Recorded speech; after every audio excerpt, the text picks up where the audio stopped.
সবাই মিলে এখন মরা মানুষের কোরআন শোনাইতেছে, অথচ এই বেটা জীবিত থাকা কালে এরকম শোনায় নাই। আচ্ছা, কোরআন বুঝি মরা মানুষের কিতাব? আচ্ছা, যারে সামনে রাইখে আবার সবাই শোনাচ্ছেন, বেটা কানে শোনেনি, চোখে দেখেনি, তো হেরে শোনাচ্ছেন কেন? আল্লাহ তাআলা বলেন, ইন্না ফি যালিকা লাযিকরা লিমান কানা লাহু কলব আও আলকাস সামআ ওয়া হুয়া শাহীদ। ইন্না ফি যালিকা লাযিকরা, নিশ্চয়ের মাঝে আছে নসিহত, উপদেশ, লিমান কানা লাহু কলবুন, ওই মানুষের জন্য যার এখনো অন্তরটা জীবিত আছে, আওয়াল কাসমা, যে কান দিয়া শুনতে পাবে, ওহুয়া শাহীদ, কোরআন থেকে নসিহত সেই নেবে যে ব্যক্তি উপস্থিত থেকে কানের চামড়ার কানের সাথে দিলের কান সংযোগ করে শুনবে। এখন যেই বেটা মরে গেল সে তো শুনে না, তার কান আছে, চোখ আছে, দেখে না, হৃদয় আছে, অন্তঃকরণ আছে, মরে গেছে, উপলব্ধির ক্ষমতা নাই। এখন ওর কাছে কোরআন তেলাওয়াত করে লাভটা কি? কোরআন তো এই জন্য আল্লাহ নাজিল করে নাই। কোরআন নাজিল হয়েছে লিতুখরিজান নাস মিনাজ যুলুমাতি ইলান নূর। ও প্রিয় নবী, আমি এই কিতাব নাজিল করেছি আপনার কাছে, আপনি মানুষগুলোকে অন্ধকার থেকে কোরআন দিয়ে আলোর পথে নিয়ে আসবেন। সুবহানাল্লাহ। এটা শুধু তেলাওয়াতের বই নয়, কিতাব নয়, এটা হচ্ছে আমলের কিতাব, ঠিক কি না? এটা আমলের কিতাব। ডাক্তারের প্রেসক্রিপশন মানুষ তেলাওয়াত করে রেখে দেয় না, প্রেসক্রিপশনের আলোকে ওষুধ খায়, ঠিক না? সংবিধানে যে ক্রাইটেরিয়া দেশ চালানোর লেখা আছে, বিচারালয় আদালত যে আইনে চলে, আইনের বই আছে, ওই আইনগুলো যারা বিচারক তারা শুধু পড়ে না, এর আলোকে রায় দেয়। কথা বলেন, শুধু পড়ে নাকি রায় দেয়? দেশের যে চালানোর জন্য সংবিধান আছে, দেশের মানুষ সংবিধান শুধু পড়ে না, সংবিধান মেনে চলে। কিন্তু মাজলুম কিতাব কোরআন, এটা মানুষ শুধু পড়ে, মানার খবর নেই। কি আশ্চর্য মানুষ আমরা! আরে ভাই, মানা তো পরের কথা, হাজার হাজার আলেম আছে যারা নিজেরা কোরআনের হাফেজ, কিন্তু আল্লাহ কি বলেছে অর্থটাও জানে না, জানার চিন্তাটাও নাই। শুধু রমজান আসবে, তারাবি ভরাই দেব, শেষ। হ্যাঁ বন্ধু, আপনি সকাল বিকাল পড়বেন, আপনি সওয়াব পাবেন। সওয়াব দেবে কে? কথা বলেন না, সওয়াব দেবে কে? আল্লাহ যখন আপনার অন্তরের দিকে তাকায়া দেখে, আমার এই বান্দা কোরআন পড়তেছে, আমি কি বলছি হে বুঝেও না, জানেও না, মানারও চিন্তা নাই, শুধু সে সওয়াবের লাইগা পড়ে। আল্লাহ কয়, আমি বুঝি এই জন্য পাঠাইছি রে, তোর কিসের সওয়াব? সওয়াব তো আল্লাহ গাদা গাদা দেবে, অভাব নাই আল্লাহর কাছে সওয়াবের। কিন্তু আপনি যদি কোরআনটা বুঝার জন্য পড়েন, জানার জন্য পড়েন, মানার জন্য পড়েন, এক অক্ষরে 10 নেকি না, কোটি কোটি নেক দেওয়ার ক্ষমতা আল্লাহর আছে না নাই? কিন্তু আপনি তো ওইগুলার চিন্তা মাথায় নাই। মুসলমান, আল্লাহ তাআলা কোরআন নাজিল করেছেন বিশ্ব নবীর কাছে এমন এক যুগে, যে যুগের নাম ছিল আইয়ামে জাহিলিয়াহ, অন্ধকার যুগ, শিরকের যুগ, কুফরের যুগ, হানাহানির যুগ, মারামারির যুগ, মদের যুগ, সুদের যুগ, অন্যায় অনাচারের যুগ, দর্শনের যুগ, অপহরণের যুগ। মানুষগুলো নিচে নামতে নামতে এত নিচে নেমেছে, যার নিচে নামার কোনো জায়গা হয়তো অবশিষ্ট ছিল না। মানুষগুলো কতটা অজ্ঞ, কতটা মূর্খ হয়েছিল। ইব্রাহিম নবী যে ঘরটা কাবা বানাইছে তাওহীদের ঘর, ওই জাহিলিয়াতের যুগের লোকেরা 360টা মূর্তি কাবার ভিতরে ঢুকায়া রাখছে, কাবার বাহিরে ঢুকাইছে। আল্লাহরে সেজদা না করে আল্লাহর ঘরে ঢুইকা তারা লাত মানাত উজ্জাকে সেজদা করত। তাওহীদের ঘরকে শিরকের ঘর বানাইছিল। ও মানুষগুলো নিচে নামতে নামতে এতটাই নেমেছে, বাবার সামনে তারা যুবতী মেয়েকে ধর্ষণ করত, ইজ্জত কেড়ে নিত। দিনে দুপুরে বাধা দেওয়ার ক্ষমতা বাবাদের নাই, বাধা দিলে বাবারও হত্যা করত তলোয়ার দিয়ে। অবস্থা এতটা খারাপ হয়ে গিয়েছিল, বাবা চোখের পানি ছেড়ে দিয়ে কাঁদত। বিচার পাওয়া দূরের কথা, বিচার ছাওয়ার জায়গাও ছিল না। রাগে, ক্ষোভে, দুঃখে ওই বাবার আর একটা মেয়ে হয়েছে। একটা মেয়ের বয়স 18 বছর। বাবার সামনে এলাকার কিছু জালেম মেয়েটার ইজ্জত লুটে নিয়ে গেছে, বাবার সামনে ধর্ষণ করেছে। বাবা বিচার পায় না, বিচার চাওয়ার জায়গা নাই। এখন 18 বছর মেয়ের বয়স, তার নতুন করে আর একটা বোন দুনিয়া আসছে। ওই বাবা কয়, এ মেয়েটা যদি বড় হয় আমার সামনে এর ইজ্জত তো নেবে, এর সে বালা ছোট থাকতে আমি মাটিতে ফুতে ফেলি। বাবার মেয়ে মাটিতে নিজ হাতে জীবিত দাফন শখের বসে করে নাই। ও আমার প্রিয় ভাই, এটা আওয়াজ করে জবাব দিয়েন তো, কুকুরের বাচ্চার জন্য কুকুরের মায়া আছে না নাই? মুরগির বাচ্চার জন্য মুরগির মায়া আছে না নাই? তো বাবা নিজ হাতে মেয়ে দাফন করত, মানুষ সামান্য মায়া বুঝেছিল না। ব্যাপারটা কি? ব্যাপারটা আসলে কি? ছোটকালে বাজারে যেতাম, বাড়ির পাশে একটা এলাকা, একই গ্রামে বাজার ছিল। যাওয়ার পথে কিছু বড় বড় হাঁস ছিল, রাজহাঁস, দেখছেন এরকম মাথাওয়ালা। তো পুকুর ছিল, পুকুরের পাশে রাস্তা। রাজহাঁস গুলো বাচ্চা নিয়ে পুকুরে চড়তো, মাঝে মাঝে উপরে উঠতো। আমরা ছোট, রাজহাঁসের বাচ্চার পাশ দিয়ে যদি যাইতাম, রাজহাঁস আইসা ধরে মারতো। এমন ভয় পাইতাম, বাঁচাও কইয়া দৌড় মারতাম। আসলে ব্যাপারটা হলো, রাজহাঁস আমারে কেন দৌড়াতো, একজনের কেন দৌড়াতো? রাজহাঁসের চিন্তা হলো, এই ছেলেটা আমার বাচ্চার ক্ষতি করে কিনা। তাই বাচ্চার কাছ দিয়ে যাওয়ার অনুমতি রাজহাঁস দিত না। হাঁসের বাচ্চার জন্য হাঁসের দরদ আছে, কুকুরের বাচ্চার জন্য কুকুরের দরদ আছে, সিলের বাচ্চার জন্য সিলের দরদ আছে। মুরগি যখন বাচ্চা নিয়ে নামে, বাচ্চা ধরে দেখেন আপনারে খামচি মেরা দেবে, ঠিক না? তো মানুষ বাবা হইয়া নিজ হাতে দাফন করে কেমনে? ব্যাপারটা ছিল এমন, সমাজে মেয়েদের ইজ্জতের কোন নিরাপত্তাই। যুবতী মেয়ে বাবার সামনে ইজ্জত হারাবে, বাবা লাজ লজ্জায় মরে যাওয়ার অবস্থা। এর সে নতুন আর একটা মাইয়া হয়েছে, ছোট্ট কালে মাইরা লাও, যুবতী হওয়ার পর আর টেনশন করা লাগবে না।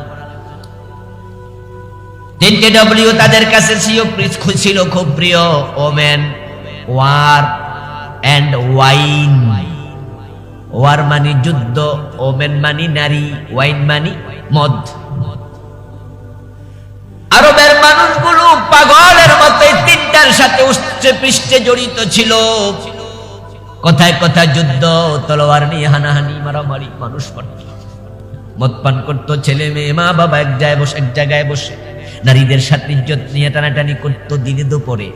এমন চরিত্রহীন মানুষ, ইজ্জতের নিরাপত্তা নাই, সম্পদের নিরাপত্তা নাই। অবস্থা এমন হয়েছিল, মায়ের ইজ্জত কেড়ে নিয়া, মায়ের গায়ের স্বর্ণ কেড়ে নিয়া, মায়ের কোলের সন্তানটা পর্যন্ত কেড়ে নিয়া মেলায় দাস বানায়া বিক্রি করে দিত। এত খারাপ। এজন্য পৃথিবীর সব মানুষ মিলে নাম দিল আইয়ামে জাহিলিয়া। অজ্ঞতার যুগ, তমসার যুগ, বর্বরতার যুগ। আল্লাহ বলে কিতাব আনজালনাহু ইলাইকা লিতুখরিজান নাসা মিনাজ যুলুমাতি ইলান নূর।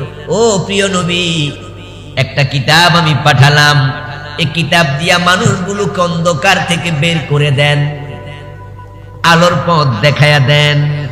বিশ্বনবী কিতাবটা পেলেন, মানুষের কাছে গেলেন, মানুষের একমত হলো আবু বকর, ওমর, উসমান, আলী, তালহা, জুবায়ের, সাদ বিন আবি ওয়াক্কাস, খাদিজা, আয়েশা, উম্মু সালামা, ঠিক না, রাদিয়াল্লাহু তাআলা আনহুম আজমাইন। তারা সবাই বলল সামিনা ওয়া আতানা, শুনলাম আর মানতে রাজি হয়ে গেলাম। সুবহানাল্লাহ, শুনলাম আর মানতে রাজি হলাম।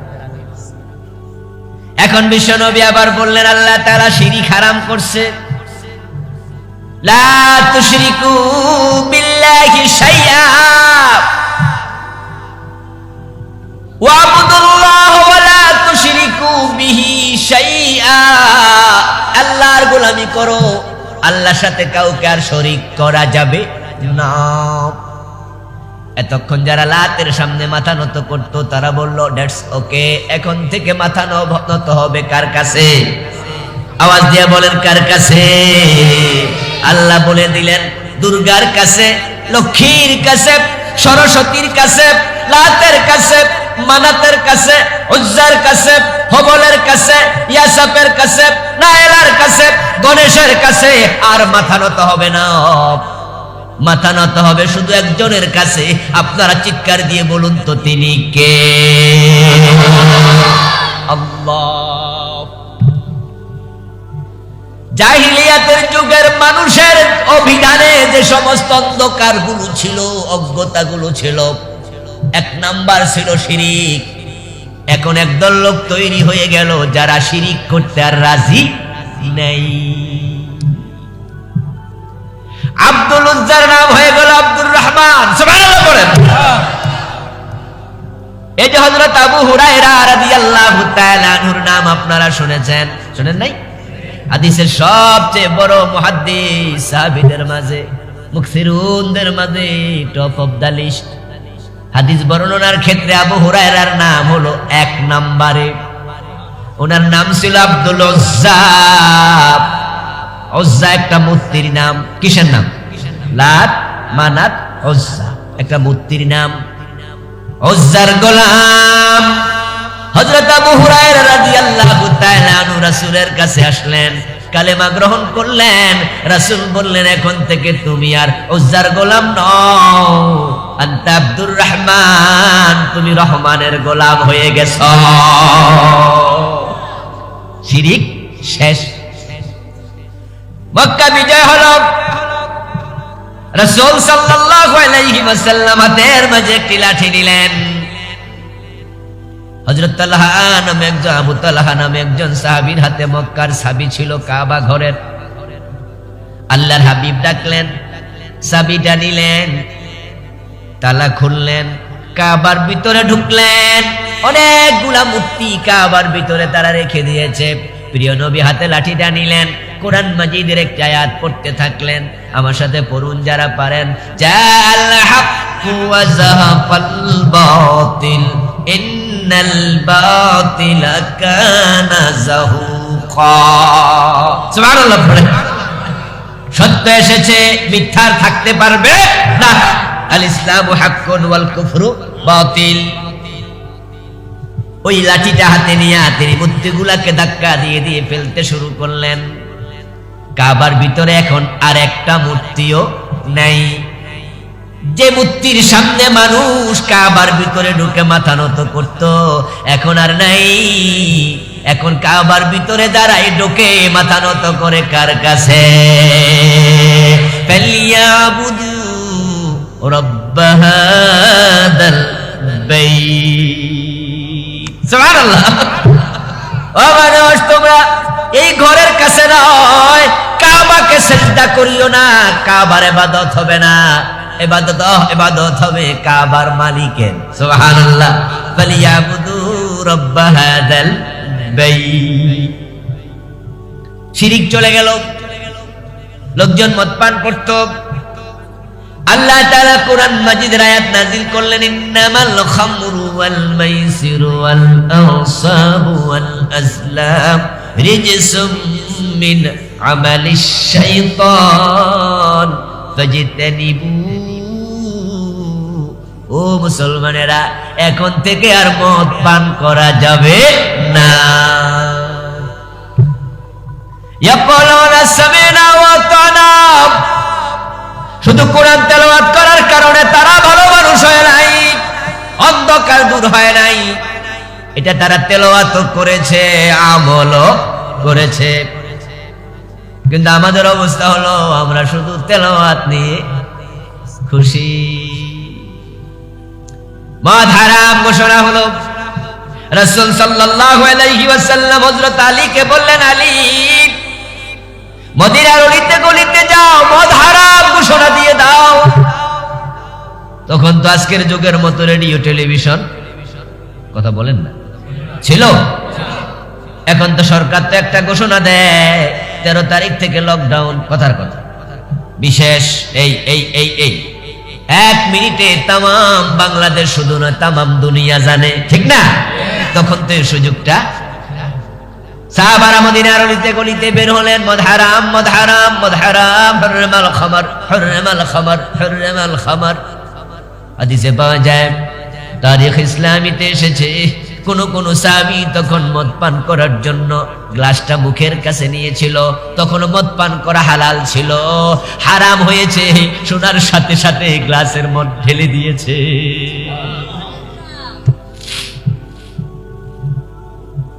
কারো বাড়ির মাঝে মদ বানানোর জন্য খেজুর আঙ্গুর তারা ভিজিয়েছে, 3 দিন 4 দিন 5 দিন পরে মশকে মদ তৈরি হবে, দীর্ঘক্ষণ ভিজে থাকবে।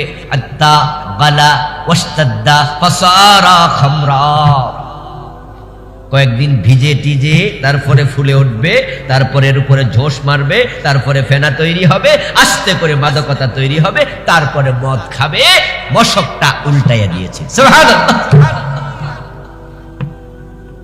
কেউ কেউ মদ পান করছিলেন, এমন অবস্থায় কান আওয়াজ গেছে, কাল হুরমাল খামার, মদ হারাম করা হয়েছে। কানের মাঝে আঙ্গুল গেছে, মুখের মাঝে মদ ছিল, ওইটুকু তো ফেলে দিয়েছে। আঙ্গুল গালের ভিতরে, জিহ্বার ভিতরে ঢুকায়া বমি করে পেটেরটাও ফেলে দিয়েছে। এইভাবে একটা একটা করে তারা দিন, কোরআন যত বিধান আছে সব মানতে শুরু করলো। যখন মানুষগুলো মানতে শুরু করেছে, হত্যা করা যাবে না এমন বিধান কোরআনে আছে না নাই? কথা বলেন না, আছে না নাই? অন্য মানুষকে সাহায্য করো এমন কথা কোরআনে আছে না নাই? তাআওয়ানু আলাল বিররি ওয়াত তাকওয়া লা তাকতুলু আনফুসাকুম। এইভাবে কোরআনে যা আছে সব মানতে শুরু করেছে। এখন অবস্থা এমন হয়ে গেল, প্রিয় নবী ঘোষণা করছেন, খায়রুল কুরুনি করনি। তোমরা সব মানুষ মিলে নাম দিয়েছ আমার যুগ, জাহিলিয়াতের যুগ, অন্ধকার যুগ। আর এমন এমন পরিবর্তন আমি করে দিলাম আল্লাহর কোরআন দিয়া। আমি নবী ঘোষণা করছি, আমার যুগ হলো পৃথিবীর সর্বশ্রেষ্ঠ যুগ। সুবহানাল্লাহ। এমন যুগ, যেই যুগ পৃথিবী কোনোদিন দেখেনি, কোনোদিন আর দেখবেও না। আমার ভাইয়েরা, এই কোরআন মানার কারণে এমন শান্তি এসেছে, এমন নিরাপত্তা এসেছে। লা তাকুলু আমওয়ালাকুম বাইনাকুম বিল বাতিল। এই আয়াতের অংশটুকু যদি আজকের মানুষগুলো মানতো, তাহলে টাকা পয়সা নিয়ে আর মানুষ টেনশন করতো না। বাংলা অর্থ কি? বাংলা অর্থ হলো, অন্যায়ভাবে অন্যের সম্পদ তোমরা গ্রাস করিও না। কে মানা করছে? কথা বলেন না ভাইরা, কে বলেছে? এখন কোরআন তো মানার কিতাব, এটা জানার কিতাব, এটা মানার কিতাব। এই সূত্র যদি আজকে আমরা সমাজে প্রতিষ্ঠা করতে পারতাম, তাহলে কেউ কাউকে ওজনে কম আর, কথা বলেন না কেন? মালে ভেজাল, অন্যের জমি দখল, জাল দলিল, ঘোষ, সুদে টাকা, ঠকতো না, ঠকাতো না, কত শান্তি আসতো। সবার অন্তর একটাই চিন্তা ঢুকতো, অন্যায় ভাবে মাল কামাই করতে মানা করছে কে? তাই যদি তার মালের মাঝে কোনো বেজাল থাকতো, ওই বেজাল মাল লুকাইয়া বেচা খুশি হইয়া বাড়িতে দৌড় মারতো না, বরং সে বেজালটা উপরে দিয়া বলতো, ভাই একটু বেজাল আছে দেখে নেন, প্রয়োজনে 5 টাকা কম দেন, কারণ আমার আল্লাহ কইছে কাউকে ঠকানো যাবে না।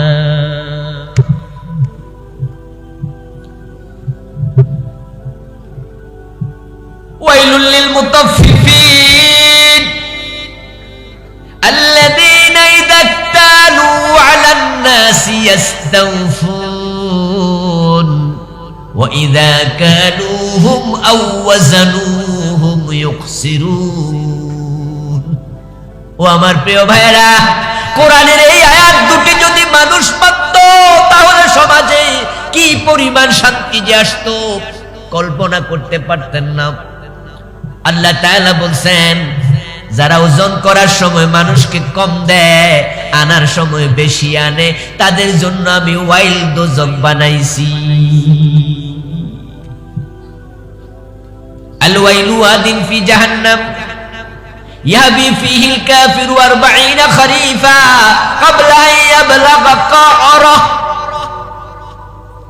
সুনানুত তিরমিজির হাদিস, প্রিয় নবী বলেন, ওয়াইল হচ্ছে জাহান্নামের একটা গর্তের নাম, যে গর্তের দিকে জাহান্নামীকে ফেলে দিলে তলায় যেতে 40 বছর লাগবে।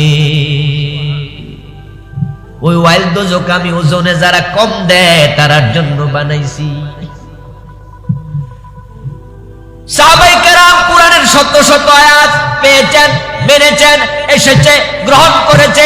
একটা বক্তব্য ছিল সামিনা ওয়া আতানা, শুনলাম আর মানলাম। আর যারা মুনাফিক ছিল, কাফের ছিল, তাদের বক্তব্য ছিল সামিনা ওয়া আসাইনা, শুনলাম কিন্তু মানলাম না। আপনাদের কাছ থেকে আমি জবাব চাই, কলিজার ভিতর থেকে জবাব দেবেন, বুঝে শুনে দেবেন, নিজের চিন্তা পরিবর্তনের নিয়ম দিয়ে জবাব দেবেন। মুমিনদের বক্তব্য ছিল শুনলাম আর মানলাম, মুনাফিক কাফেরদের বক্তব্য ছিল শুনলাম কিন্তু মানলাম না। আমাদের অবস্থা কোন? শুনলাম আর মানলাম যদি এটাই হয়, আপনি মুমিনের মাঝে আছেন। শুনলাম কিন্তু মানলাম না, আপনার নাম মুমিনের কাতারে নেই।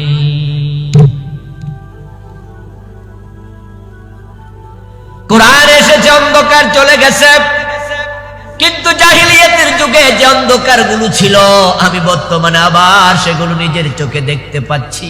শিরকের অন্ধকার বাংলাদেশে আছে না নাই? কুফরির অন্ধকার আছে না নাই? মুনাফিকের অন্ধকার আছে না নাই? হারামের সয়লাব সমাজে আছে না নাই? বেপরদা অনাচার জেনা ব্যভিচার আছে না নাই? হত্যা খুন সন্ত্রাস এগুলো আছে না নাই? জাহিলিয়াতের যুগে যা ছিল নতুন করে আবার এসেছে। قال النبي صلى الله عليه وسلم بدا الاسلام غريبا سيعود كما بدا। প্রিয় নবী বলেন, ইসলাম শুরু হয়েছিল গরীব অবস্থায়। প্রথমে রাসূল ওহী পেলেন, আনা আউয়ালুল মুসলিমিন, তিনি বলেন আমি প্রথম মুসলমান। কে আছো কে আছো আমার সাথে একমত? আবু বকর হাত তোলা দিলেন। এবার কয়জন হলো? হযরত আলী বলেন আমি আছি। কয়জন হলো? হযরত যায়েদ বলেন রাসূলের পালক পুত্র আমি আছি। কয়জন হলো? এভাবে মা খাদিজা বলে আমি আছি। কয়জন হয়ে গেল? এভাবে বাড়তেছে বাড়তেছে। শুরু হয়েছিল গরিব দিয়া, কম দিয়া।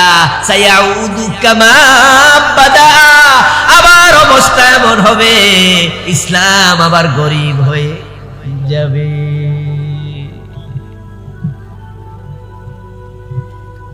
ইয়াতি আলান নাস জামান, মানুষের কাছে এমন একটা জামানা আসবে, ইয়াজতামিউনা ফিল মাসাজিদ লাইসা ফীহিম মুমিনুন, মসজিদে লোকে নামাজ পড়বে কিন্তু একটারও ঈমান থাকবে না। টুপি থাকবে, দাড়ি থাকবে, পাজামা পাঞ্জাবি পাগড়ি সব থাকবে, কিন্তু ঈমান থাকবে না। এমন একটা জামানা আসবে ইমাম সাহেব কাফের, মুয়াজ্জিন মুশরিক, খতিব মুয়াজ্জিন, ইমাম খাদেম মুসল্লি যা আছে একটারও ঈমান নাই, সবগুলো ঈমান হারায়া বসে আছে। এমন একটা জামানা আসবে 1400 বছর আগে রাসূল বলেছেন। আমি জানতে চাই, বলুন তো একটু আন্দাজ করে, ওই জামানা আসবে না এসে গেছে? কথা সত্য, এসে গেছে। এমন মসজিদ আমি নিজে চিনি, যে মসজিদের ইমাম কাফের, মুয়াজ্জিন কাফের, মুসল্লি সবগুলো কাফের। আপনারাও চিনেন, বললে ক্লিয়ার হবে। যদি এমন মসজিদ দেখতে চান, ঢাকার বকশী বাজারে যান, সেখানে কাদিয়ানীদের মসজিদ আছে না নাই? একবারে ফজলে রাব্বি হলের বিপরীত পাশে, রাস্তার এই পাশে ফজলে রাব্বি হল, ওই পাশে কাদিয়ানীদের মসজিদ। মাদ্রাসা বোর্ডের পাশেই ঢাকা আলিয়ার কাশগড়ি হলের অপোজিটে কাদিয়ানীদের মসজিদে কি ইমাম নাই? কথা বলেন, মুয়াজ্জিন নাই, নামাজ পড়ে না, আজান দেয় না, টুপিদারি নাই, ইমানওয়ালা কয়জন? ইমাম ও কাদিয়ানী, মুয়াজ্জিন।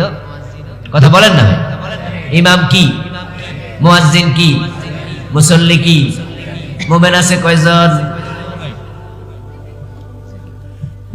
হাদিস হুবহু মিলে গেল, হাদিসের মিসদাক পাওয়া গেল।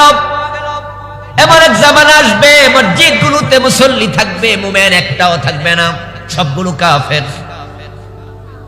তার বাস্তব উদাহরণ কাদিয়ানীদের মসজিদ। নিজেরা খুশি, যাক আমরা বাঁচলাম না। দোস্ত অবস্থা আরো অনেক মসজিদে আছে, মসজিদে গিয়ে আল্লাহরে সেজদা দেয়, আবার দরবারে গিয়ে পীরের পায়ে সেজদা দেয়। এমন মসজিদের মুসল্লি বাংলাদেশে আছে না নাই? ওই ইমাম দেখাও বাধা দেয় না, ইমামের মুসল্লি পীরের পায়ে সেজদা দেয়। মসজিদের পাশে মোরা পীরের কবর। শাহালি মসজিদে দেখবেন, ঢাকায় গেলে শাহালি মসজিদ, মিরপুরে কত চমৎকার মসজিদ। শাহপরান রাহেমাহুল্লাহকে দাফন করা হয়েছে সিলেটে, সেখানে আপনি দেখবেন কত সুন্দর মসজিদ। আমার চোখ সাক্ষী, আমি দেখেছি শাহপরানের মাজারে সেজদা দিচ্ছে লোকজন। ওই মাজার গুলোতে পাবলিক সেজদা দেয়, ইমাম সাহেব বুঝি জানে না। আমি ঢাকা থেকে যাইয়া দেখে লাইলাম, উনি পাশে থাইকা দেখে না, লিখে দিছে মাজারের পাশে মাজারে সেজদা দেয়া নিষেধ। ঠিক সাইনবোর্ড আছে যেখানে নিচে সেজদা মারতাছে। বাংলাদেশের বিভিন্ন জায়গায় রাস্তার পাশে দেখবেন লেখা আছে এখানে গাড়ি দাঁড়ানো, ওখানে দাঁড়াইছে একটু বেশি। এখানে প্রস্রাব করিবেন না, ওখানে প্রস্রাবের দুর্গন্ধে হাঁটা যায় না, মানা করলে আরো বেশি করে। সেজদা মারতেছে লোকজন পীরের পায়ে, সেজদা মারতেছে মরা পীরের মাজারে। আপনারা যারা মাসালা জানেন তারা বলুন তো, আল্লাহকে ছাড়া অন্যকে সেজদা দিলে ঈমান থাকে না চলে যায়? শেষ, ঈমান। কাদিয়ানী কাফের হলো এক জায়গায়, আর এই লোকগুলো মুশরিক হলো আরেক জায়গায়। এইভাবে এক একজন এক এক জায়গায় ঈমান হারাতে থাকবে, ঈমান চলে যাবে, চলে যেতে যেতে অবস্থা হবে এমন, তখন মসজিদে নামাজি আছে, মুমিন আর একটাও নেই। নির্বাচন যখন আসে, তখন কিছু মুসলমান নতুন করে মুশরিক হয়। শিরক এবং ঈমান এগুলো একবারে ঠুনকো জিনিস। কাঁচের গ্লাস আমার হাতে তো এখানে নাই, থাকলে কাঁচের গ্লাস দেখাতাম, ফেলে দিলেই শেষ। একটা কাফের যদি মুসলমান হতে চায় তাহলে কতক্ষণ লাগে? কতক্ষণ? 30 সেকেন্ডও লাগে না। ওই লোকটা আসলো, হুজুর আমি মুসলমান হতে চাই। আমি প্রশ্ন করলাম, জেনে বুঝাইছনি? কজি হুজুর সিদ্ধান্ত নিয়েছি মুসলমান হব। তাহলে পড়ো আশহাদু আল্লা ইলাহা ইল্লাল্লাহু ওয়া আশহাদু আন্না মুহাম্মাদান আবদুহু ওয়া রাসূলুহু। আমার সাথে লোকটা পড়েছে, আওয়াজ দিয়ে বলুন তো এখন সে কাফের না মুসলমান? কতক্ষণ লাগছে? 30 সেকেন্ডও লাগে নাই। ঠিক কাফের হয় মানুষ কেমনে, মুশরিক হয় কেমনে, একই ভাবে কোরআনের একটা বিধান অস্বীকার করেছে, বিধানটা অস্বীকার করতে 30 সেকেন্ডও লাগে নাই, ঈমানটা যাইতো 30 সেকেন্ড লাগলো না। কাদিয়ানী, তোমাকে বলছি শোনো, বিশ্বনবী আল্লাহর রাসূল মানব জীব, উনি নবী মানব জীব, উনার কাছে ওহী আসছে মানব জীব, উনি শেষ নবী মানো। কয় না, ঈমান আছে না গেছে? না কইতে কতক্ষণ লাগছে? 1-2 সেকেন্ড। অবস্থা এমন হবে লোকজন হাসতে হাসতে কাফের হয়ে যাবে, লোকজন হাসতে হাসতে মুশরিক হয়ে যাবে, ঈমান শূন্য হতে হতে অবস্থা এমন হবে পুরা এলাকা ঈমানদার আর নাই। প্রিয় ভাই কান খুলে শুনুন, নির্বাচন আইছে, লোকটা মোমেন ছিল, স্টেজে হেরে দিছে, বক্তৃতা দিত। হে বক্তৃতা দিতা উইটে মাইক হাতে নিয়ে কয়, ভাইয়েরা জনগণ সকল ক্ষমতার উৎস, ভোটটা আপনারা দিয়েন। এমন কথা বলার লোক বাংলাদেশে আছে না নাই? জনগণ সকল ক্ষমতার উৎস, এটা বিশ্বাস করলে ঈমান চলে যাবে 1 সেকেন্ডেই, কারণ এটা কোরআনের একবারে উল্টা। কোরআনে আছে ক্ষমতার উৎসকে।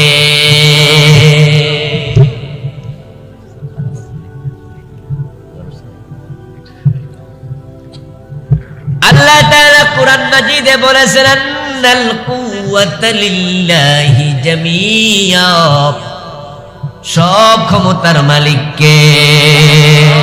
আল্লাহ। ক্ষমতার মালিক আল্লাহ। কোরআনে আল্লাহ রেখে বলে, কুলিল্লাহুম্মা মালিকাল মুলকি তুতিল মুলকা মান তাশা ওয়া তানজিউল মুলকা মিম্মা তাশা। ও নবী আপনি ঘোষণা দেন, বলেন, ও রাজাদিরাজ আল্লাহ, ক্ষমতা তোমার হাতে, মালিকাল মুলক, রাজত্বের মালিক কে? তুতিল মুলকা মান তাশা, যাকে চাও তুমি ক্ষমতা দাও, ওয়া তানজিউল মুলকা মিম্মান তাশা, আবার মনে চাইলে ক্ষমতাওয়ালার হাত থেকে ক্ষমতা কাইরা নিয়া বেজ্জতি করো এবং মাঝে মাঝে জেলখানার কয়েদি বানায়া দাও।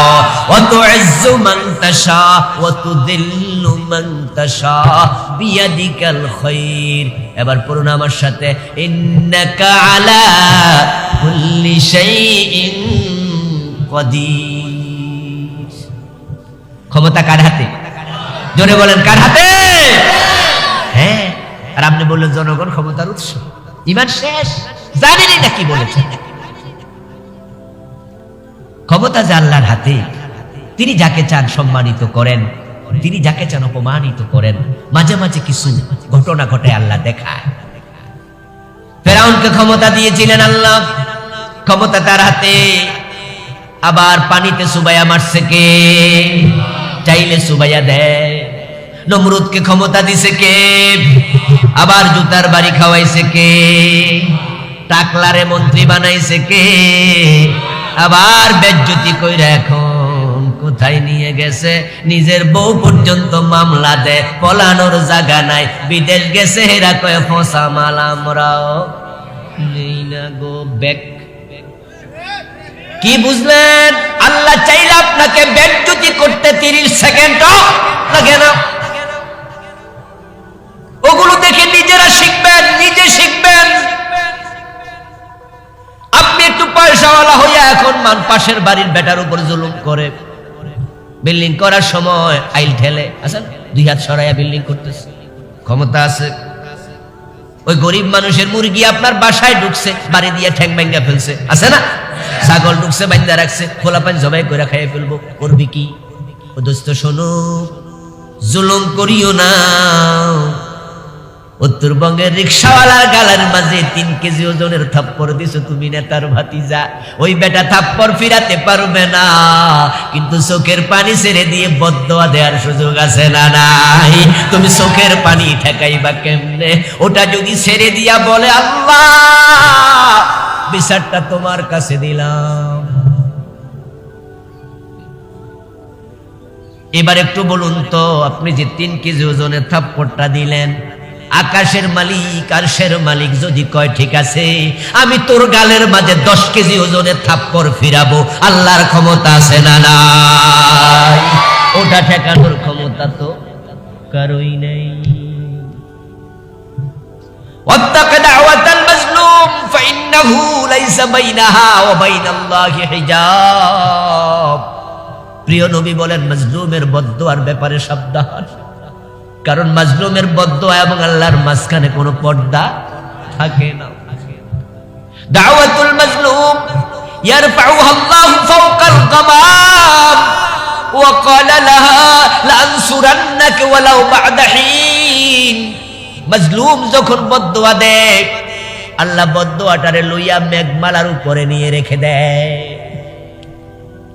বলে ও বদদোয়া আমি তোর সাথে আছি, তবে জালেমরা আমি একটু সময় দেব, দেখি তাওবা করে, তোর কাছে মাপ চায় কিনা, ফিরে আসে কিনা, ক্ষমা চায় কিনা, তোর জমিটা ফিরায় দেয় কিনা, তোর পা চেপে ধরে বলে কিনা ভাই থাপ্পড় দিয়া দিছি আপনি আমারে মাফ করে দেন। যদি না বলে আমি আল্লাহ আছি, আমি তারে এটা ফিরাইয়া দেব, এটা না ফিরাইয়া আমি তার মৃত্যু দেব না। বাবানে মুআজ্জালানে উকুবাতুহুমা ফিদ দুনিয়া আল বাগী ওয়াল উকুক। দুটো অপরাধের শাস্তি আল্লাহ দুনিয়াতে দেয়, তারপরে মৃত্যু দেয়। একটা হলো জুলুমের শাস্তি, আর একটা হলো মাতা পিতার সাথে বেয়াদবির শাস্তি।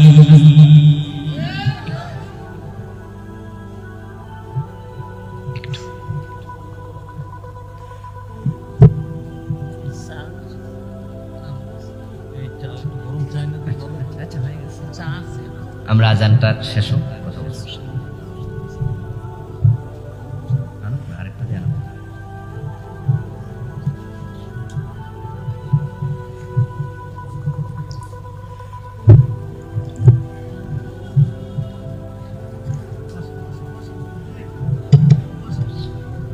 জি, প্রয়োজন ছাড়া উঠবেন না, শেষ করে দেবো অল্প সময়।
চলে আসে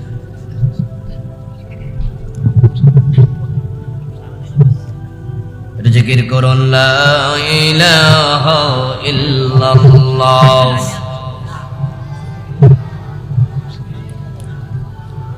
লা ইলাহা ইল্লাল্লাহ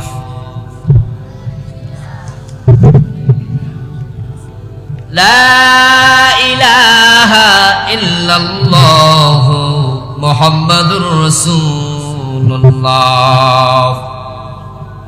আজকের মাহফিলের সম্মানিত সভাপতি মহতারাম আলহাজ মোহাম্মদ আমজাদ হোসেন সরকার সাহেব, উনি আগমন করেছেন, আমরা তাকে ধন্যবাদ জানাই। আগমন করেছেন আজকের মাহফিলের সম্মানিত মেহমান, আড়াইবাড়ি দরবার শরীফের সম্মানিত পীরজাদা মহতারাম গোলাম কিবরিয়া সাইদি হাফেজাহুল্লাহ, আমরা ওনাকেও স্বাগত জানাচ্ছি। ইনশাআল্লাহ সামান্য কিছু কথা বলে আমি আমার কথা শেষ করব, ওনাদের কিছু কথা শুনে আমরা তারপরে দোয়া করব, আসরের নামাজ এখানে পড়ে আমরা যাব ইনশাআল্লাহ। ঠিক আছে? আমার বন্ধু বলছিলাম নির্বাচন আসলো, আপনি কথা বলে মুশরিক হলেন, আপনি জানেন না, শিরিক করলেন, ঈমান চলে গেল। ক্ষমতার মালিক আল্লাহ, আন্নাল কুওয়াতা লিল্লাহি জামিআ। সুতরাং জনগণ ক্ষমতার উৎসব, সকল ক্ষমতার উৎসব। এটা আমাদের দেশে লাখ লাখ মুসলমানের সন্তান এই ধারণা লালন করে, এই চিন্তা যারাই লালন করছে তাদের একজনেরও ঈমান থাকবে না, অথচ তারাও আবার 5 ওয়াক্ত নামাজও পড়ছে। হিন্দুদের দুর্গা পূজা যখন আসে তখন আর একদল মুসলমান নতুন করে মুশরিক হয়।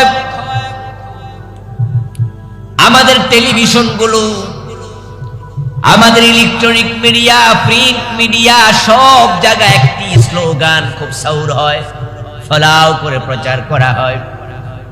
এবং বড় ভয়াবহ ব্যাপার হলো ওই স্লোগানটা এখন প্রাইমারি স্কুলের বইতে ঢুকিয়ে দেয়া হয়েছে।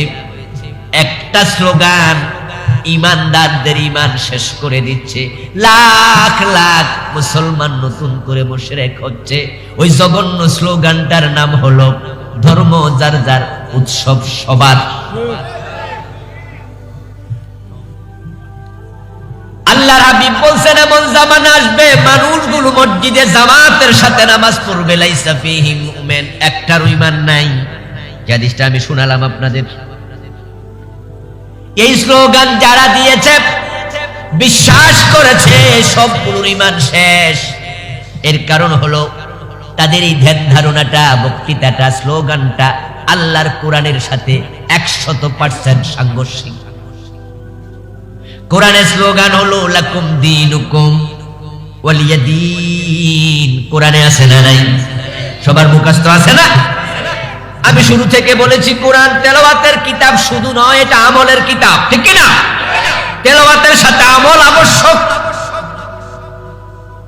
তা আপনি তো সূরা কাফিরুন সবে পারেন মুখস্থ, আপনি বলছেন কি আর আপনার স্লোগান কি? কোরআনের স্লোগান হলো লাকুম দীনুকুম, তোমাদের ধর্ম তোমাদের, ওয়ালিয়া দিন, আমার ধর্ম আমাদের। এটাকে আলাদা করছে না এক বানায় ফেলছে? আল্লাহকে আলাদা করছে না এক করছে? বুঝেন, আবার বলেন, লাকুম দীনুকুম, তোমাদের ধর্ম তোমাদের, ওয়ালিয়া দিন, আমার ধর্ম আমার। এক বানায় ফেলছেন, আলাদা করে দিছে। এবার ঠিক আছে উত্তর, আল্লাহ দিলেন আলাদা করে।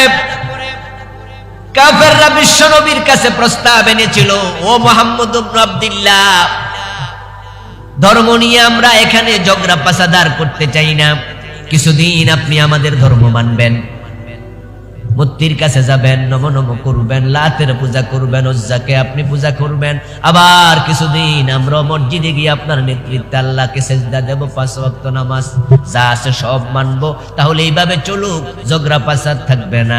শুনতে মনে হয় যেন প্রস্তাবটা মোটামুটি মন্দ না। এইভাবে তালগোল মিলায়া চলার অভ্যাস আমাদের ভিতরেও আছে না নাই? এই জন্য আমরা মসজিদে গিয়ে আল্লাহর গোলামি করি, আবার মসজিদের বাহিরে কেউ ভারতের, কেউ আমেরিকার গোলামি করছে। সবাইরে খুশি রাখে, আল্লাহকে খুশি রাখো, আগর শয়তানকে বেজার না করো। এখন আল্লাহ তাআলা রাসূলকে সূরা কাফিরুন নাজিল করে জানায়া দিলেন, না না, সুযোগ নাই, লাকুম দীনুকুম ওয়ালিয়া দিন, তোমাদের ধর্ম আলাদা, আমার ধর্ম আলাদা। এই স্লোগানের আলোকে স্লোগান হবে ধর্ম যার, উৎসব তার। হিন্দুদের মূর্তি পূজা তারা করবে, আমরা বাধা দেব না। বাধা দিতে আল্লাহ বলেন নাই। লা ইকরাহা ফিদ্দীন, দ্বীনের ব্যাপারে জবরদস্তি নাই, বাড়াবাড়ি নাই। হিন্দুদের মূর্তি ভাঙতে যেও না, তাদের মন্দিরে আক্রমণ করো না। বরং কোরআন বলছে ওয়ালা তাসুবুল্লাযীনা ইয়াদউনা মিন দুনিল্লাহ ফায়াসুবুল্লাহা আদওয়াম বিগাইরি ইলম। যারা আল্লাহকে বাদ দিয়া অন্যের পূজা করছে, তাদের দেবতাদেরকে তোমরা গালি দিও না, কারণ তোমরা মূর্তিকে গালি দিলে তারা না বুঝে আল্লাহর গালি দিতে পারে। তাদের পূজা তারা করবে, আমরা বাধা দিতে যাব না। বরং আমরা সরকারকে বলবো, হিন্দুদের পূজার সময় পুলিশ দিয়া, বিজিবি দিয়া, র্যাব দিয়া, প্রয়োজনে সেনাবাহিনী দিয়া নিরাপত্তা দেন। কোন অবুঝ মুসলমান যেন হিন্দুদের মূর্তি ভেঙে দাঙ্গা লাগাতে না পারে, ঝামেলা লাগাতে না পারে। বাংলাদেশে যদি আমাদের ক্ষমতা বেশি, মুসলমানদের আমরা 90%, তা হিন্দুদের মন্দির ভাঙতে যাই, ভারতে মসজিদ ভাঙ্গার সম্ভাবনা আছে না নাই? তাহলে তুমি তো দাঙ্গা লাগাইয়া দিলা, এই অধিকার তোমার কে দিয়েছে? হিন্দুরা তাদের পূজা করবে, আমরা বাধা দেব না, কিন্তু কান খুলে শোনো মুসলমান, হিন্দুদের পূজা আমাদের উৎসব হতে পারে না। এটা আওয়াজ দিয়ে বলুন তো, মূর্তি পূজা করা জায়েজ না হারাম? ছোট হারাম না বড় হারাম? ইন্না শিরকা লা যুলমুন আযীম, শিরিকের মতো বড় কোনো জুলুম আর নেই। এখন আপনি বলতেছেন ধর্ম যার যার, উৎসব সবার। এই কথা শোনার কারণে এখন মুসলমান যুবকেরা, যুবতীরা দুর্গা পূজার অনুষ্ঠানে যাচ্ছে, হাততালি দিচ্ছে, নাচতেছে, গাইতেছে। মন্দিরে যে প্রসাদ গুলো দেয়, বাতাসা দেয়, জিলাপি দিয়ে টানাটানি করে খাচ্ছে, অথচ মূর্তির সামনে যা দেয়া হলো সেটা খাওয়া স্পষ্ট হারাম। হিন্দুদের দুর্গা পূজায় আপনি যাবেন, ঈমান থাকবে না যদি আপনি উৎসাহ দিতে যান। কারণ শিরকে উৎসাহ দেয়া মানে শিরকে সাপোর্ট করা। শিরিক করা যেমন শিরিক, সাপোর্ট করাও শিরক। আমাদের দেশে মুসলমানেরা শিরকের কারণে ঈমান হারা হচ্ছে, কুফরির কারণে হচ্ছে। কাদিয়ানির বিষয়ে বলে ফেলেছি, তারা কাফের। এর কারণ তারা কোরআন মাজিদের 4টি অক্ষর স্বীকার করে, মানে না। একটা মাত্র মেসেজ, খা আলিফ তা মিম খাতামান নবিয়্যিন। কাদিয়ানি নামাজ মানে, রোজা মানে, হজ মানে, যাকাত মানে, সব মানে, কিন্তু বিশ্ব নবীকে শেষ নবী মানে না। ইসলামের মাত্র একটা বিধান মানল না, ঈমান তাদের থাকলো না। এখন আল্লাহ বলছে সুর ধরে হাত কাটো, এমন বিধান কোরআনে আছে না নাই? 50 বছরে মানছেন কয়দিন? বাংলাদেশের বয়স তো 50 পার হয়ে গেল। জেনা করলে, অবিবাহিত হলে 100 বেত লাগাও, বিবাহিত হলে পাথর মারো, এমন বিধান ইসলামে আছে না নাই? কোরআনের এই বিধান মানছেন 50 বছরে কয়দিন? কোন আদালতে রায় দিয়েছে? প্রিয় নবী তো বলেছেন, আমার মেয়ে ফাতেমা চুরি করলে ফাতেমার হাতটাও কেটেই দেব। মদ পান করলে 80 বেত লাগাতে হবে, এমন বিধান ইসলামে আছে কিনা? হযরত ওমর তো নিজের ছেলেকে রেহাই দেন নাই, মদ্যপানের অপরাধে প্রিয় পুত্রকে নিজ করে মেরেছে। দোররা মরেছে পুত্র তোমারই চোখের পরে। বাংলাদেশে মদ আছে, ইয়াবা, হেরোইন, ফেন্সিডিল আছে, চলছে, হাজার হাজার যুবক শেষ হয়ে গেছে। কিন্তু 50 বছরে বাংলাদেশে 80 বেতের আইন কোন আদালত রায় দিছে? কাদিয়ানি মানে নাই কয়টা মেসেজ, আমরা মানি না কয়টা? এমনি কই মানি তো মানলে আমল কই? আচ্ছা, আপনাদের কাছ থেকে একটা ফতুয়া জানতে চাই, সহজ ফতুয়া, পারবেন? এজন্য দায়িত্ব দিলাম। একজন লোক বলে নামাজ ফরজ, আমি জানি, কিন্তু জীবনও পড়ে না। এ জানার মানে কি? রোজা কি নফল না ফরজ? রমজানে কয় ফরজ, রাখছো নি? কয় না, জীবনে কোনোদিন রাখছি না। তো মানলা কেমনে? বুঝলাম চোর ধরে হাত কাটো, তেলাওয়াত করলা কোরআনে, 50 বছরে মানলা না। আমার বন্ধু কাদিয়ানি মানে না 4 অক্ষর খালিফ তামিম, আর কোরআনের কত ডজন ডজন অক্ষর আপনারা আমরা অনেকে মানি না। আল্লাহ বলছেন লাহুল খালকু ওয়াল আম, সাবধান, সৃষ্টি যার, আইন চলবে শুধুই তার। এখানে অক্ষর আছে 15টা। এবার আপনারা একটু বলুন তো সৃষ্টিকার, সবাই বলুন, আরো জোরে বলুন সৃষ্টিকার। আইন চলবে কার? চলছে নি? এই যে চলছে না কেন? কারণ আপনারা আমরা অনেক নামাজি আল্লাহর আইনের পক্ষে আসতে পারি নাই, বরং আল্লাহর আইনের কথা শুনলে চেহারা কালো হয়ে যায়, এমন নামাজিও আছে না নাই? শুধু আল্লাহর আইনের পক্ষে ওয়াজ করার জন্য খতিবের চাকরিটাও গেছে, এমন মসজিদও আছে। আল্লাহর আইনের কথা বলার কারণে মামলা দিছে জঙ্গি বইলা, এমন ঘটনা আছে না নাই? ওই লোকগুলো মুমিন থাকলো কেমনে? ভোটার লিস্টিতে মুমিন বাড়ছে, বাস্তবে তা নয়। হাদিস লা তাকুমুস সাআত ওয়ালা আহাদিন ইয়াকুলু আল্লাহ আল্লাহ, রাওয়াহু মুসলিম। প্রিয় নবী বলেন, যতদিন পর্যন্ত আল্লাহ আল্লাহ বলার মতো একজন মুমিন থাকবে, কিয়ামত হবে না। এবার হাদিসের একটু বিপরীত পাশে চলে যান, কিয়ামত কি হবে না কি হবে না? তাহলে বোঝা গেল এই হাদিসের বিপরীতে গেলে দেখা যাবে কিয়ামত যখন হবে একজন মুমিনও আর থাকলো না, থাকলে তো কিয়ামত হবে না। 1971 সালে দেশ স্বাধীন হলো। 71-এ দেশ যখন স্বাধীন হয়, মানুষ ছিল 7.5 কোটি। 50 লক্ষ বাদ দেন হিন্দু, বৌদ্ধ, খ্রিস্টান, মুসলমান ছিল 7 কোটি। এখন 2022 চলছে, মানুষ আছে প্রায় 18 কোটি। 2 কোটি যদি বাদ দেন হিন্দু, বৌদ্ধ, খ্রিস্টান, অন্য অন্য জাতি, তাহলে মুসলমান হয়ে গেছে 16 কোটি। ছিল 7 কোটি, এখন হইছে। এবার বলুন তো 10 বছর পরে কি কমবে না আরো বাড়বে? 20 বছর পরে কমবে না আরো বাড়বে?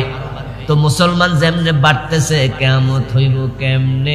একজন থাকলেও তো হবে না। এখন শুধু বাংলাদেশের কারণে তো দুনিয়া থাকবো কোটি কোটি বছর, আমরা শুধু বাড়তাছি।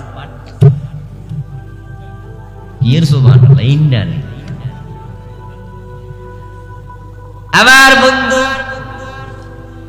আচ্ছা এবার বলুন তো কিয়ামত আগাচ্ছে না পিছাচ্ছে? বলেন বলেন, কিয়ামত আগায় না পিছায়? তো কিয়ামত আগাইলে মুসলমান বাড়তেছে, কই লোকেডা? আসলে তা নয়, কাজীর গরুর মতো কেতাবে আছে, গোয়ালে নেই। কত লোক ইমান হারা, জানেও না বুঝেও না। কাদিয়ানি ইমান হারা, কাদিয়ানি বুঝে না। মাজারে সেজদা দিয়া মুশরিক হয়ে গেছে, লোকটা বুঝে না। ধর্ম যার যার উৎসব সবার কইয়া লাখ লাখ মানুষ ইমান হারা। আস্তাগফিরুল্লাহ আস্তাগফিরুল্লাহ। হাজার হাজার মুসলমান বাংলাদেশের নিজেদেরকে ধর্ম নিরপেক্ষ দাবি করে, ধর্ম নিরপেক্ষ বলে। ধর্মের ব্যাপারে যেই নিরপেক্ষ হবে তার ঈমান থাকবে না, কারণ আপনাকে ধর্মের পক্ষেই থাকতে হবে। ধর্মের পক্ষে থাকার নাম ঈমান। ধর্ম স্বীকার করে না কাফের। ধর্মের ব্যাপারে পক্ষেও নাই বিপক্ষেও নাই, সেও কাফের। আর যে শুধু ধর্মের পক্ষে সে হলো মুমিন।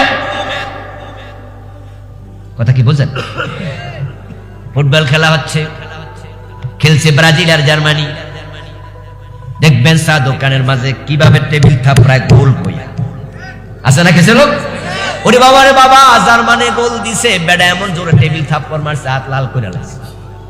কিছুক্ষণ পরে ব্রাজিল গোল দিছে, আরেক দল থাপ্পড় মারতেছে। আরেক মুরব্বি চা দোকানে বই একটু চা টানতেছে আর চাইতেছে, একবার এদিকে আরেকবার ওদিকে। একজন জিজ্ঞাসা, চাচা আপনি যে থাপ্পড় মাপ্পড় মারেন না, ঘটনা কি? চাচা কয়, আমি কোনো পক্ষে নাই, মারমু কেন, আমি নিরপেক্ষ। আমি জার্মানির পক্ষেও না, আমি ব্রাজিলের পক্ষেও না। এটার নাম হলো কি? নিরপেক্ষ। নিরপেক্ষ মানে নিরপেক্ষ, নাই পক্ষ। যার কোনো পক্ষ নাই সে নিরপেক্ষ। এবার আপনারা আমার সামনে যারা আছেন, এই ভিডিওর মাধ্যমে যাদের কাছে মেসেজটা যাবে, আমি আপনার বিবেকের কাছে প্রশ্ন রাখতে চাই, ধর্মের ব্যাপারে আপনি কি পক্ষে নাকি বিপক্ষে না নিরপেক্ষ? আপনার নাম আব্দুল্লাহ, প্রমাণ করে আপনি ধর্মের পক্ষে। আপনার নাম ইব্রাহিম, প্রমাণ করে ধর্মের পক্ষে, ঠিক কিনা? আপনার মুখের দাড়ি প্রমাণ করে আপনি ধর্মের পক্ষে। আপনার মাথার টুপি প্রমাণ করে আপনার ধর্মের পক্ষে। আপনি মসজিদে যান, প্রমাণ করে আপনি ধর্মের পক্ষের লোক। আপনি হজ করেছেন, প্রমাণ করে আপনি ধর্মের পক্ষের লোক। আপনি ঈদের নামাজে যান, প্রমাণ করে ধর্মের পক্ষের লোক। অথচ আপনি কোন আমি নিরপেক্ষ। হয়তো আপনার চিন্তা ভুল, না হয় আপনি মিথ্যাবাদী। দুটোর একটা একবারে নিশ্চিত, আপনি মিথ্যা কথা বলছেন অথবা আপনার চিন্তার মাঝে গলত আছে। কত মানুষ কত জায়গায় ধাক্কা খাইয়া ঈমান হারাবে, তার ইয়ত্তা নাই। শিরিক আজকে এক মহামারী, করোনার চেয়ে আরো মহামারী ভাইরাস। যে এলাকায় মাজার আছে, ওই এলাকার শিরিকের বন্যা বয়ে যায়। শিরিক হয় না এমন মাজার সংখ্যা খুব কম, খুব কম, খুব কম। হরেক রকমের শিরিক মাজার কেন্দ্রিক হচ্ছে। আমার ভাইয়েরা, সময় কম, আমি আর আলোচনা সামনে আগাবো না।